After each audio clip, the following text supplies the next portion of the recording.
పల్లెటూరి పిల్లగాడ పాటలో ఒక కరుణ రసాత్మక దృశ్యాన్ని మన కళ్ళ ముందు పెడతాడు నాన్న. నాన్న జీవితం చాలా అనేక మలుపులు తిరిగిన జీవితం.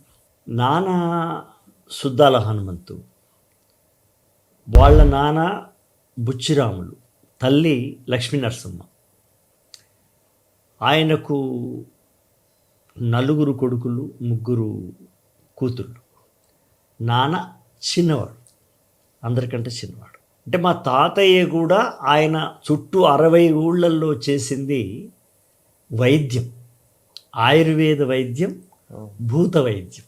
దానికి మా తాత ఒక్కసారి ఆయన అడుగు పెడితే వాళ్ళ ఇంట్లో ఉన్న భూతం వెళ్ళిపోతుంది అనేటువంటి ఒక ప్రచారం ఉండేదట.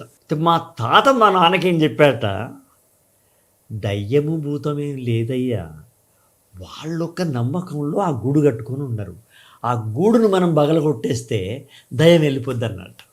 మా తాతలు 6 అన్నదమ్ములు. వాళ్లకు ఒక డ్రామా ట్రూప్ ఉండేది.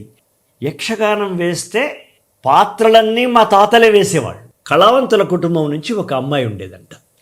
ఆ రోజులలో స్త్రీ పాత్ర, స్త్రీ ధరించడం అనేది ఒక పెద్ద సంచలనమైన విషయం అన్నమాట. ఆమెతో కథానాయిక పాత్ర వేసి మా తాతల్లో పెద్ద ఆయన మంత్రి వేషం వేసేవాడు, అంటే సూత్రధారి. మా నానమ్మ చెప్పిన విషయం ఏంటంటే, బిడ్డ నేను ఎన్నో తీర్థాలు తిరిగినా, ఎన్నో క్షేత్రాలు తిరిగినా కానీ మా పెద్ద బావకు వచ్చినన్ని 100,000 శ్లోకాలు నేను ఎక్కడ వినలేదు ఆయన నోటి నుంచి అనేదాన్ని. అది మా పెద్ద తాత వాళ్ళ యొక్క నేర్పందమా, నేర్చుకోవడం అందామా. వీళ్ళ దాంట్లోంచి వచ్చినోడు నాన్న.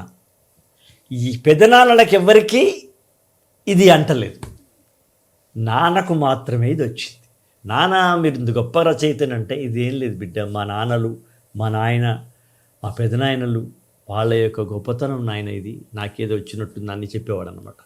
నాన్న చిన్నప్పటి నుంచే బాగా ఇమిటేషన్ చేసేవాడు.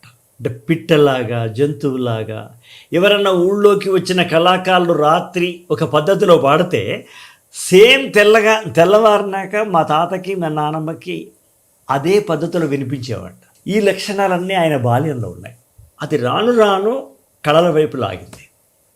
అయితే మొదలైన కమ్యూనిస్ట్ కాదు, మొదలు ఒక గురువుతోటి అడవిలోకి వెళ్ళి తపస్సు చేసుకునేటువంటి ఒక బాలయోగి లాంటివాడు.